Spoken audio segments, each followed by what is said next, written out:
Hola, aquest és el podcast setmanal de notícies locals de Ràdio Hostafrancs.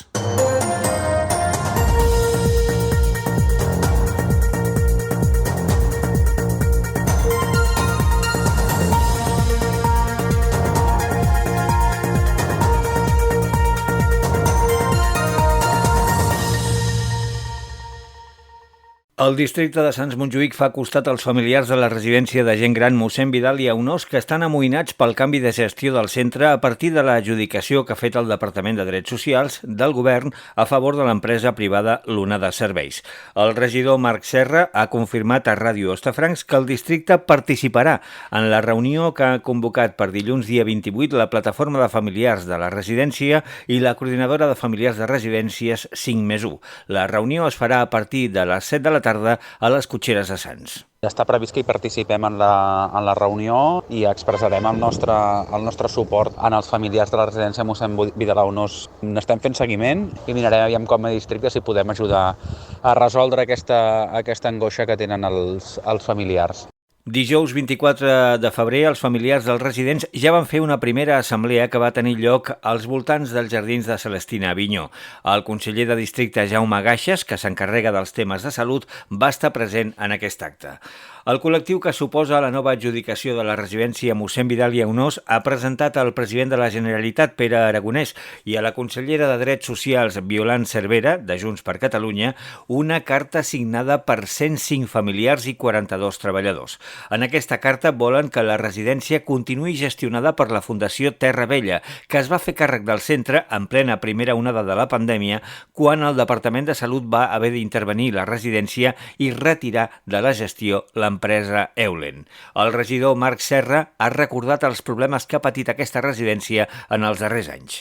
Aquest és un tema sensible que ja ve de lluny, en el que els familiars abans de la pandèmia ja venien denunciant diferents situacions greus que havien passat i amb la pandèmia es va evidenciar de nou els problemes que hi havia al voltant de la gestió d'aquest centre residencial i la falta de lideratge públic per part de la Generalitat. Per sort hi va haver un canvi de gestió quan va entrar el Departament de Salut, perquè fins aleshores, enmig de la pandèmia, el Departament d'Acció Social, d'Afers Socials, no se n'acaba de fer càrrec. Va entrar el Departament de Salut, va fer una auditoria, va acabar fent un canvi en la gestió. Els familiars em consta que estaven contents amb l'empresa que gestionava i sembla que ara ha sortit a concurs i hi ha molta angoixa i malestar per el possible adjudicatari. Recentment, el Departament de Drets Socials de la Generalitat ha resolt un nou concurs públic a favor de l'empresa Lunada Serveis, dirigida per Cinta Pasqual, presidenta de la Patronal de Residències, l'Associació Catalana de Recursos Assistencials, ACRA. Aquesta adjudicació deixaria fora de la gestió la Fundació Terra Vella. L'adjudicació de la gestió de la residència de gent gran Mossèn Vidal i Aunós a l'empresa privada Lunada Serveis topa amb el rebuig de la pràctica totalitat de les famílies d'usuaris i també de bona part dels treballadors del centre. El Departament de Drets Socials de la Generalitat ha resolt el concurs públic a favor de l'empresa dirigida per Cinta Pasqual, presidenta de la Patronal de Residències, l'Associació Catalana de Recursos Assistencials, ACRA. Aquesta adjudicació deixa fora de la gestió la Fundació Bellaterra, entitat sense ànim de lucre que es va fer càrrec de la residència al juny de 2020, quan el govern de la Generalitat va intervenir al centre ubicat al barri de la Bordeta per mala gestió, en plena primera onada de la pandèmia i encara sense vacunes. Maria José Carcelén, portaveu dels familiars dels residents, ha assegurat a Ràdio Hostafrancs que han signat contra la nova adjudicació 106 de les 110 famílies d'usuaris de la residència i que també ho han fet la majoria dels treballadors. Van patir molt durant la pandèmia perquè la gestió no va ser bona. Quan van arribar als hospitals van arribar deshidratats, desnodrits.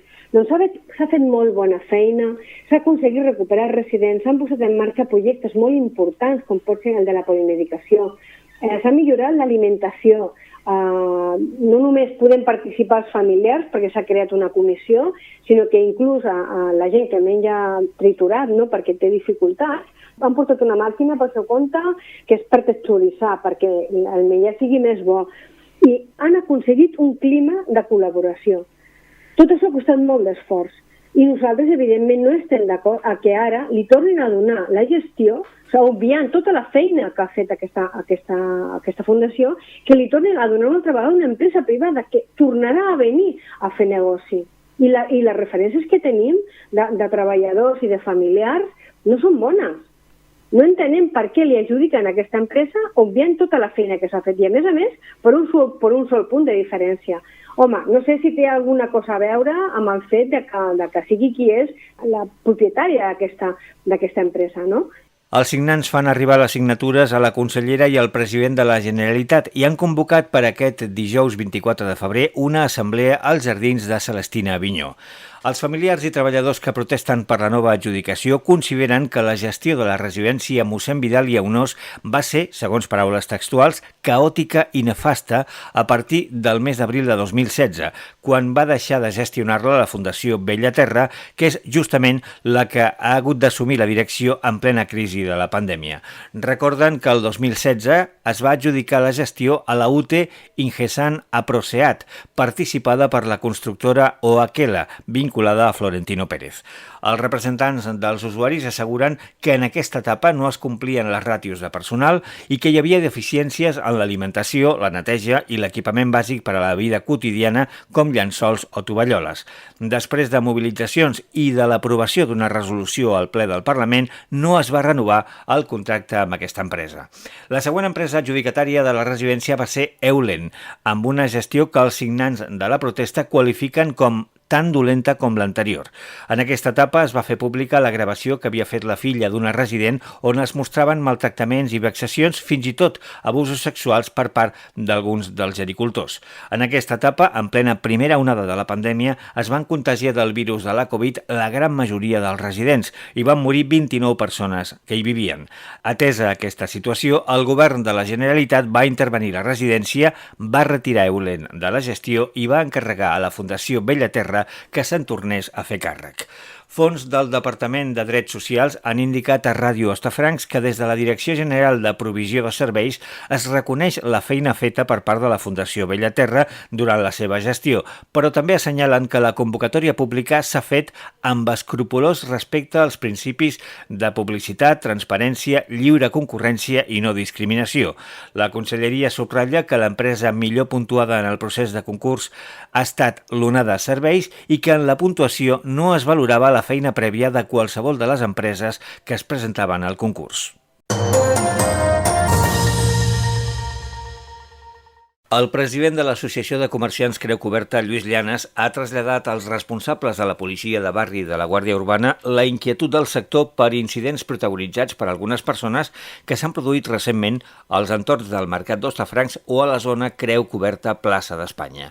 En una reunió mantinguda aquest dilluns 21 de febrer amb l'intendent Xavier Alcudori i amb el sergent Fernando Fan, Llanes va exposar les situacions viscudes per alguns establiments del barri. Els casos més greus són algunes agressions per part d'una persona amb trastorn mental. Ho ha explicat Lluís Llanes a Ràdio Hostafrancs. Sobretot una persona que actua en la zona davant del mercat i que el Paneig i el bar al Sol i també el 365 i arribat un moment que aquesta persona va agredir amb uns clients i amb algun personal de l'establiment. Llavors, està bé que sigui una persona que té uns problemes mentals, però això no pot succeir. Vull dir, nosaltres amb això no estem disposats a sobre de les dificultats que hi ha avui dia pel món del comerç que tinguem d'anar amb por, no? Llavors, ens han atès molt bé, ens han donat que ells ja tenien un coneixement que ells estan fent el seguiment i és interessant. Després hi ha altres situacions de persones que també creen una mica de mala imatge i de neguit, que possiblement van beguts, que trenquen botelles, que es posen a les terrasses, no consumeixen i la gent del costat potser els hi molesta perquè inclús a la zona de l'hotel van tirar també vidres o unes coses contra la façana i dintre d'aquest no ha sigut com aquest altre cas que ha fet mal, que ha pagat amb algunes persones, que ha agredit amb unes persones, també no ajuden al comerç i no ajuden a la cohesió social i a l'estar tranquil en un espai que és de tots, que és l'espai públic. Els representants de la Guàrdia Urbana han informat a l'Associació de Comerciants Creu Coberta que el cos ha previst reforçar la vigilància a la zona de Plaça d'Espanya Fira de Montjuïc durant els dies de celebració del Mobile World Congress, del 28 de febrer al 3 de març. Era una altra de les peticions de Llanes. Els hem dit que la necessitat també de que si hi haurà algun destacament important aquests dies del Mobile per la zona de Montjuïc i sobretot també per la zona de la Fira i tot això. Ens han dit que tot això ja està previst, que estan treballant amb ell, i també la possibilitat de que quan el comerç, que tenim uns horaris molt ajustats, que tenim molt poc al migdia i tal, que s'ofreixen qualsevol robo, qualsevol fur o qualsevol cosa, anar a denunciar que es pogués fer d'una manera molt més àgil. També hem mostrat molt bona voluntat en intentar amb diferents idees que ens han donat, que veurem com es materialitzen, no? I que puguem fer aquestes denúncies d'una manera molt més àgil. Encara que el Mobile es concentra al recinte firal de l'Hospitalet, Hostafrancs rebrà la presència de molts participants, bona part dels quals s'allotjaran als hotels del barri. L'eix comercial considera necessari el reforç policial perquè durant el Mobile pot incrementar el risc de robatoris o furs. Fins aquí el resum informatiu setmanal de Ràdio Hostafrancs. Podeu seguir en tot moment l'actualitat local i de proximitat a través del web radiohostafrancs.cat i també a la nostra emissió de ràdio i a les xarxes socials.